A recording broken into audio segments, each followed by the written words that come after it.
So very beautiful good morning to all. मैं अंशुल धारीवाल आपका हमारे channel that is group of education में आज आपका फिर से स्वागत करती हूँ। आज का जो हमारा टॉपिक है दैट इज थर्मोडायनेमिक्स, और थर्मोडायनेमिक्स में आपको आज देखने को मिलेगा कि हीट एनर्जी, इंटरनल एनर्जी और वर्क कैसे कैसे इक्वल होते हैं, कैसे कैसे उनकी एनर्जी बनती है। आज मैं आपको इंटरनल एनर्जी एक्सप्लेन करूंगी और हीट को एक्सप्लेन करूंगी और वर्क डन को भी क्या करूंगी, एक्सप्लेन करूंगी।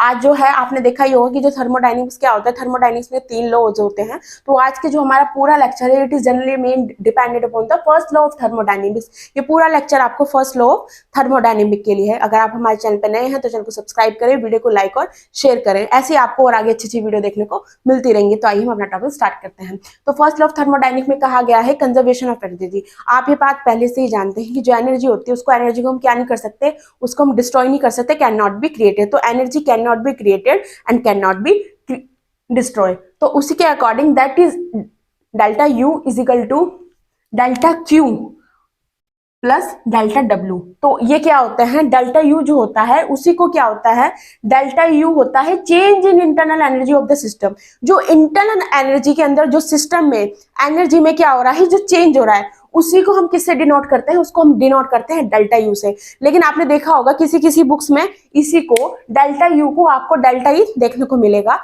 तो ऐसी कोई ज्यादा बड़ी बात नहीं है। तो उसी के लिए अब हम देखते हैं कि डेल्टा क्यू, डेल्टा क्यू को हम किससे डिनोट करते हैं, मतलब हीट को किससे डिनोट करते हैं, डेल्टा क्यू से। तो डेल्टा क्यू क्या है, इसमें डेल्टा क्यू है heat given to the system. जो सिस्टम को हीट मिल रही है उसी को किससे डिनोट किया है, हमने डेल्टा क्यू से क्या किया है, डिनोट किया है। Next one is delta W. Delta W क्या है, डेल्टा डब्ल्यू इसमें यह है work done to the system. जो वर्क उस सिस्टम पे हो रहा है उसी को क्या कहा है, work done to the system. तो ये क्या थी, हमारी इक्वेशन थी किसकी, फर्स्ट लॉ ऑफ थर्मोडायनेमिक की, that is delta U is equal to delta Q plus delta W. तो कैसे कैसे इनका आपको मैंने बता दिया कि किस चीज को किससे डिनोट किया गया है, इसमें डेल्टा डब्ल्यू क्या है, या फिर डेल्टा क्यू क्या है, या फिर डेल्टा यू क्या है। अब नेक्स्ट वन हम बात कर लेते हैं डिफरेंशिएशन की। डिफरेंशिएशन की फॉर्म में हम इसको कैसे लिखेंगे, तो डिफरेंशिएशन की फॉर्म में हम लिखेंगे D U is equal to D Q plus D W. Okay, अब नेक्स्ट हम आपको प्रॉपर वे में बताती हूँ कि इंटरनल एनर्जी क्या होती है, हीट क्या होती है, वर्क क्या होता है। तो हम थर्मोडायनेमिक के अकॉर्डिंग आज आपको समझाएंगे। तो स्टार्ट करते हैं, that is internal energy. Internal energy क्या होती है, इंटरनल एनर्जी कोई भी सिस्टम के अंदर जो एनर्जी होती है उसी को क्या कहा गया है, इंटरनल एनर्जी। और वो इंटरनल एनर्जी किस चीज के अंदर हो सकती है, तो वो हो सकती है it is due to the molecules. ये होती है किस किस के अंदर, मोलिक्यूल्स के अंदर हो सकती है, चाहे उसमें वो इलेक्ट्रॉन हो, न्यूट्रॉन हो, प्रोटॉन हो, मोलिक्यूल्स हो, या वो एटम्स हो। उनके बीच की जो उनके जो अंदर जो उनकी इंटरनल एनर्जी होती है उसी को क्या कहा है, इंटरनल एनर्जी। जो उनके अंदर एनर्जी प्रोड्यूस होती है, ठीक है, उसी को क्या कहा है, इंटरनल एनर्जी। तो इंटरनल एनर्जी क्या होती है, एक साइक्लिक प्रोसेस होती है। अगर इंटरनल एनर्जी साइक्लिक प्रोसेस हो जाए, सपोज कि वो एक पाथ से स्टार्ट हो रही है, इनिशियली ए से स्टार्ट हो रही है, पहुंच रही है बी पॉइंट तक, और फिर बी पॉइंट से राउंड लेके वो किस पे आ रही है, as a cyclic process A पे ही आके खत्म हो रही है, तो उसी को क्या कहा गया है, साइक्लिक प्रोसेस कहा गया है। अब साइक्लिक प्रोसेस में आप देख सकते हैं डेल्टा यू जीरो हो सकता है। वो इसलिए जीरो हो सकता है कि वो जहां से स्टार्ट हुआ वहीं पे आके क्या हुआ, खत्म हो गया। लेकिन बट द वर्क डन और हीट, उसमें क्या जीरो नहीं होगा। वो इसलिए जीरो नहीं होगा क्योंकि उसमें क्या हुआ, उसमें वर्क डन तो हो ही रहा है, उसमें हीट तो प्रोड्यूस हो ही रही है उस सिस्टम में। तो उसी के अकॉर्डिंग क्या होता है, जो इंटरनल एनर्जी होती है वो साइक्लिंग प्रोसेस में वो क्या होती है, वो जीरो हो सकती है। But the work done and heat, it is a main point, the work done and heat cannot be zero. Always reminder that कि thermodynamics में क्या होता है, इसमें जो गैसेस में एनर्जी फॉर्म हो रही है, क्रिएटेड हो रही है, तो उसमें क्या होता है, वर्क डन और हीट दोनों क्या होते हैं, उसमें जीरो नहीं हो सका। ये बहुत ही इंपॉर्टेंट टॉपिक है, मतलब सॉरी ये बहुत ही इंपॉर्टेंट पॉइंट है, इसको आप नोट कर लेना। नेक्स्ट वन होता है जो इंटरनल एनर्जी होती है। इंटरनल एनर्जी क्या होती है, डायरेक्टली प्रोपोर्शनल किसके होती है, टेम्परेचर की होती है। तो टेम्परेचर के इक्वल तो होती है, लेकिन वो किस में होती है, सिर्फ आइडियल गैस में होती है। ओके, आइडियल गैस क्या होती है वो मैं आपको अगले लेक्चर में बताऊंगी, बट फिलहाल यहाँ पे आपके समझने के लिए इतना ही सफिशिएंट है कि जो इंटरनल एनर्जी होती है वो किसके इक्वल होती है, मतलब डायरेक्टली क्या होती है, प्रोपोर्शनल होती है। किसके डायरेक्टली प्रोपोर्शनल होती है, वो होती है टेम्परेचर के डायरेक्टली क्या होती है, प्रोपोर्शनल होती है। और ये प्रोसेस आपको सिर्फ किस में, आइडियल गैस में ही मिलेगी।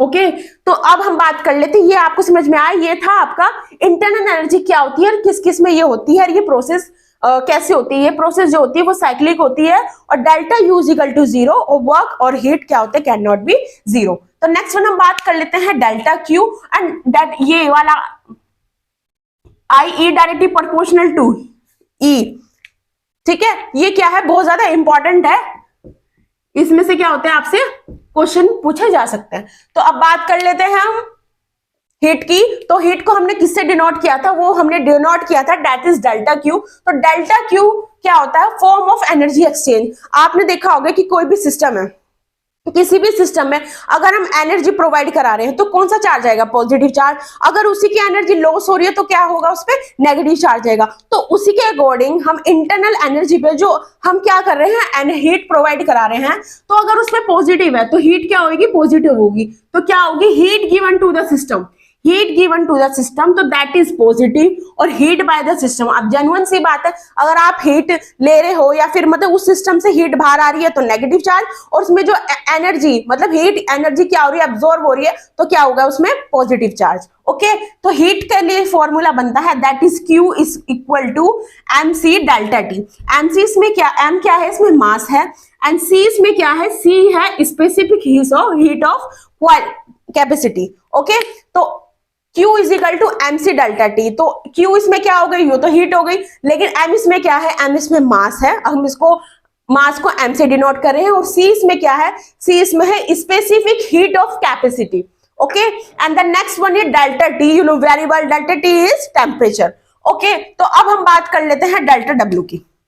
अभी आपको मैंने दो समझाए, इंटरनल एनर्जी और हीट के बारे में मैंने आपको बता दिया। अब बात करते हैं कि डब्ल्यू, डेल्टा डब्ल्यू क्या होता है। तो delta W work done on the system, जो उस सिस्टम पे काम हो रहा है, उस इंटरनल एनर्जी वाले जो प्रोसेस है उस पे जो काम हो रहा है। कोई भी मतलब एक सिस्टम है, इंटरनल एनर्जी, उसके अंदर हीट भी प्रोवाइड हो रही है, अब उस पर कोई वर्क होगा तभी तो उस पर पॉजिटिव और नेगेटिव चार्ज आएगा कि वर्क डन की प्रोसेस क्या है। तो उसी के अकॉर्डिंग जो वर्क डन, अगर उस पर काम हो रहा है तो वो कैसे रिस्पॉन्स कर रहा है, पॉजिटिव, तो वो हुआ work done on the system.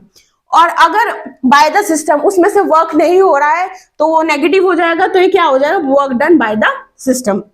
अब वर्क डन का फॉर्मूला देख लेते हैं। वर्क डन का फॉर्मूला है that is force into displacement. आप जानते ही हैं कि फोर्स इनटू डिस्प्लेसमेंट किसका फॉर्मूला होता है, डिस्प्लेसमेंट, ये होता है वर्क डन का फॉर्मूला। और गैस इज इक्वल टू होती है W is equal to minus P exterior plus delta V। तो आज का लेक्चर हम यही खत्म करते हैं, मिलते हैं आपसे नेक्स्ट वीडियो में, और आपको हम नोट्स जल्दी से जल्दी टेलीग्राम पे प्रोवाइड करा देंगे। तो आपको यहाँ से आज क्या हुआ, आपको आज प्रॉपर डिटेल में मैंने बताया कि थर्मोडायनेमिक्स क्या होती है, और आपको यहीं से पढ़ते रहिए और खुश रहिए, और आपको मिलते हैं जल्दी नेक्स्ट वीडियो में। Thank you.